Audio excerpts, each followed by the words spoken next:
Effects of nuclear explosions on human health. Wikipedia audio. The medical effects of the atomic bomb on Hiroshima upon humans can be put into the four categories below, with the effects of larger thermonuclear weapons producing blast and thermal effects so large that there would be a negligible number of survivors close enough to the center of the blast who would experience prompt/acute radiation effects, which were observed after the 16-kiloton yield Hiroshima bomb, due to its relatively low yield. Depending on whether individuals further afield shelter in place or evacuate perpendicular to the direction of the wind, and therefore avoid contact with the fallout plume, and stay there for the days and weeks after the nuclear explosion, their exposure to fallout, and therefore their total dose, will vary. With those who do shelter in place, and/or evacuate, experiencing a total dose that would be negligible in comparison to someone who just went about their life as normal. Staying indoors until after the most hazardous fallout isotope, I-131 decays away to 0.1% of its initial quantity after 10 half-lives, which is represented by 80 days in the care of I-131 case, would make the difference between likely contracting thyroid cancer or escaping completely from this substance depending on the actions of the individual. Blast affects the initial stage. Some scientists estimate that if there were a nuclear war resulting in 100 Hiroshima-size nuclear explosions on cities, it could cause significant loss of life in the tens of millions from long-term climatic effects alone. The climatology hypothesis is that if each city firestorms, a great deal of soot could be thrown up into the atmosphere which could blanket the Earth, cutting out sunlight for years on end, causing the disruption of food chains, in what is termed a nuclear winter scenario. The main causes of death and disablement in this state are thermal burns and the failure of structures resulting from the blast effect. Injury from the pressure wave is minimal in contrast because the human body can survive up to 2 bar while most buildings can only withstand a 0.8 bar blast. Therefore, the fate of humans is closely related to the survival of the buildings around them. Initial stage: the first 9 weeks, in which are the greatest number of deaths, with 90% due to thermal injury and/or blast effects and 10% due to supralethal radiation exposure. Intermediate stage from 10-12 weeks. The deaths in this period are from ionizing radiation in the median lethal range, LD50, late period lasting from 13-20 weeks. This period has some improvement in survivors' condition, delayed period from 20+ weeks. Characterized by numerous complications, mostly related to healing of thermal and mechanical injuries, and if the individual was exposed to a few hundred to 1,000 millisieverts of radiation, it is coupled with infertility, subfertility, and blood disorders. Furthermore, ionizing radiation above a dose of around 50 to 100 millisievert exposure has been shown to statistically begin increasing a person's chance of dying of cancer sometime in their lifetime over the normal unexposed rate of 25%. In the long term, a heightened rate of cancer, proportional to the dose received, would begin to be observed after 5+ years, with lesser problems such as eye cataracts and other more minor effects in other organs and tissue also being observed over the long term. In a nuclear explosion, the human body can be irradiated by at least 3 processes. The first, and most major, cause of burns is due to thermal radiation and not caused by ionizing radiation. In the picture above, the normal clothing that the woman was wearing attenuated the far-reaching thermal radiation. The kimono, however, would naturally have been unable to attenuate any gamma radiation, if she were close enough to the weapon to have experienced any, and it would be likely that any such penetrating radiation effect would be evenly applied to her entire body. Beta burns would likely be all over the body if there was contact with fallout after the explosion, unlike thermal burns, which are only ever on one side of the body, as heat radiation infrared naturally does not penetrate the human body. In addition, the pattern on her clothing has been burnt into the skin by the thermal radiation. This is because white fabric reflects more visible and infrared light than dark fabric. As a result, the skin underneath dark fabric is burned more than the skin covered by white clothing. There is also the risk of internal radiation poisoning by ingestion of fallout particles, if one is in a fallout zone.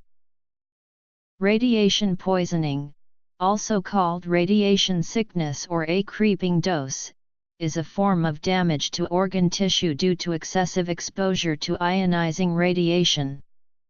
The term is generally used to refer to acute problems caused by a large dosage of radiation in a short period, though this also has occurred with long-term exposure to low-level radiation. Many of the symptoms of radiation poisoning occur as ionizing radiation interferes with cell division.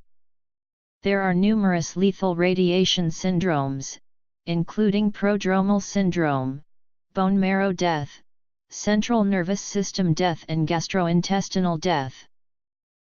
The prodromal syndrome is not a diagnosis, but the technical term used by mental health professionals to describe a specific group of symptoms that may precede the onset of a mental illness.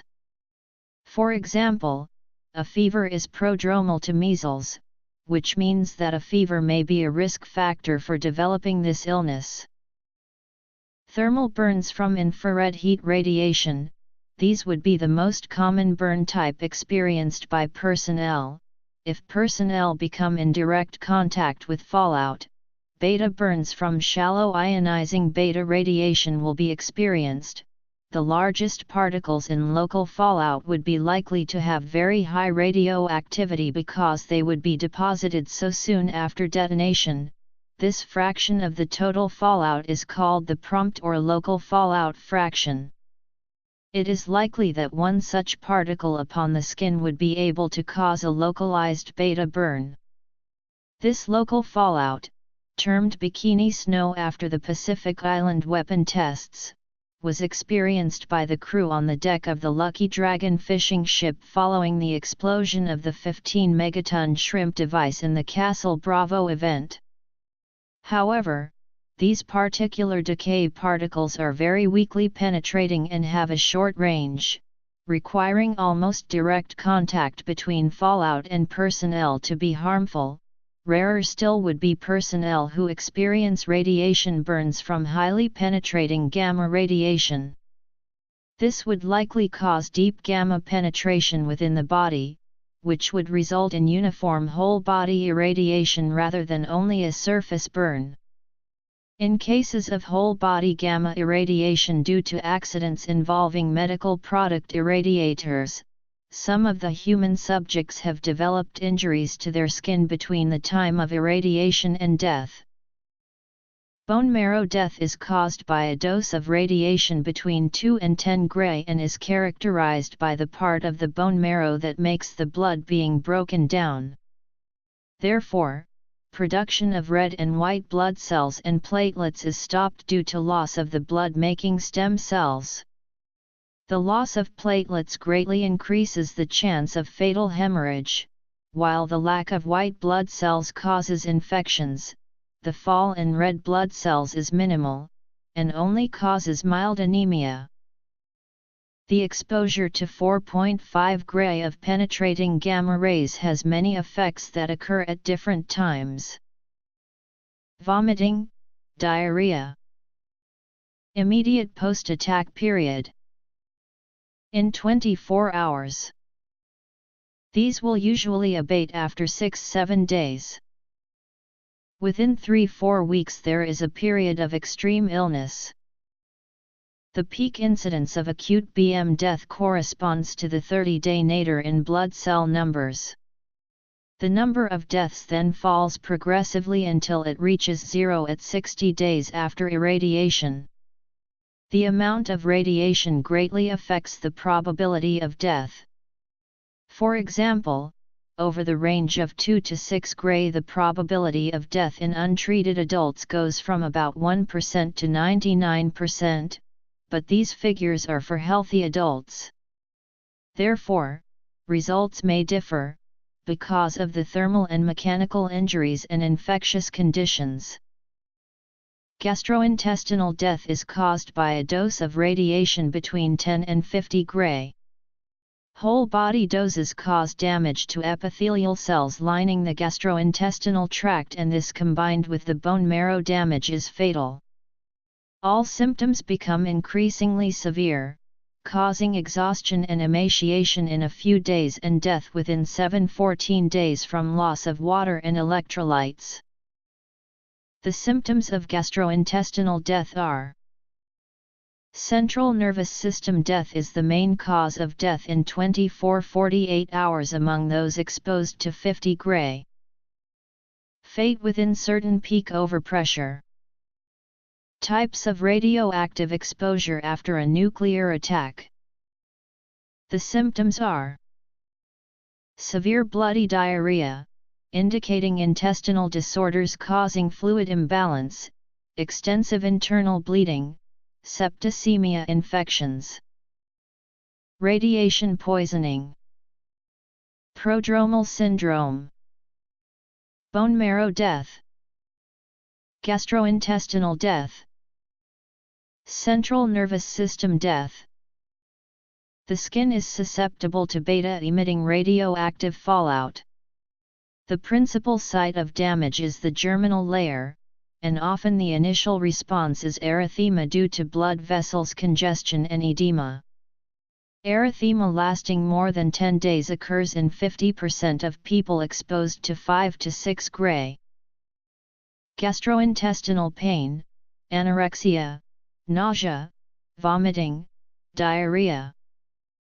Other effects with exposure include vomiting, nausea, diarrhea, drowsiness, lethargy, tremors, delirium, frequent seizures, convulsions, heat prostration, coma, respiratory failure, death. The lungs are the most radiosensitive organ, and radiation pneumonitis can occur, leading to pulmonary insufficiency and death in a few months. 2–3 Gray temporary hair loss, 7 Gray permanent epilation occurs, 10 Gray itching and flaking occurs, 10–20 Gray weeping, blistering and ulceration will occur. Short-term effects. Radiation pneumonitis is characterized by: a single dose of 1–2 Gray will cause temporary damage and suppress menstruation for periods up to 3 years, a dose of 4 Gray will cause permanent sterility. A dose of 0.1 Gray will cause low sperm counts for up to a year, 2.5 Gray will cause sterility for 2 to 3 years or more. 4 Gray will cause permanent sterility. The time span for developing this symptom ranges from 6 months to 30 years to develop, but the median time for developing them is 2–3 years. Cancer induction is the most significant long-term risk of exposure to a nuclear bomb. Approximately 1 out of every 80 people exposed to 1 Gray will die from cancer, in addition to the normal rate of 20 out of 80. About 1 in 40 people will get cancer, in addition to the typical rates of 16 to 20 out of 40. Different types of cancer take different times for them to appear. A 1 GY dose of radiation will cause between 0 and 20 extra cases of perinatal mortality per 1,000 births and 0 to 20 cases per 1,000 births of severe mental subnormality. A 0.05 GY dose will increase death due to cancer tenfold, from the normal 0.5 per 1,000 birth rate to a rate of 5 per 1,000. An antenatal dose of 1 GY in the first trimester causes the lifetime risk of fatal cancer sometime in the child's life to increase from 25% in non-exposed humans to 100% in the first trimester after exposure. Exposure to even relatively low doses of radiation generates genetic damage in the progeny of irradiated rodents. This damage can accumulate over several generations. No statistically demonstrable increase of congenital malformations was found among the later conceived children born to survivors of the nuclear weapons at Hiroshima and Nagasaki.